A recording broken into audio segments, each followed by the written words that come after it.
Activist groups are pressing their calls for boycotts after the North Carolina legislature adjourned last week without making any major changes to that controversial law that dictates where transgender people can go to the restroom.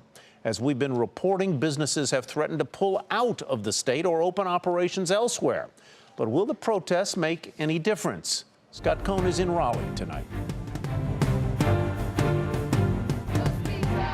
The protests have been loud. I ask you to speak out. The threats have been dire. This is about long-term economic sustainability for the state of North Carolina, and that is deeply at risk with the way our reputation has been damaged by this law. Already, the Chamber of Commerce in Charlotte, North Carolina's largest city, says the law has cost the area $285 million and 1,300 jobs. The NBA, which has a basketball franchise in Charlotte, is reconsidering whether to hold next year's All-Star game there. The governor and the legislature are so far unmoved, refusing to make any changes in the law.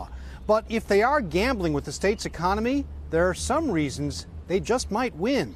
North Carolina is traditionally one of America's most competitive states, its economy now on the upswing. Consumer spending here more than $300 billion a year. Proponents of the law say that's what businesses should focus on.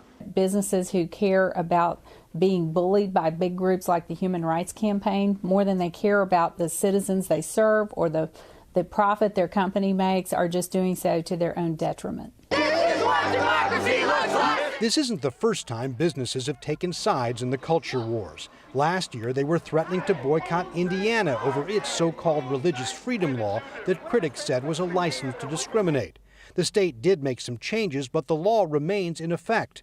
Today, the boycotts have faded and business in Indiana is up. The North Carolina law is more divisive, and opponents say their fight isn't over. The question is whether business will put its money where its mouth is. Scott Cohn, Nightly Business Report, Raleigh, North Carolina.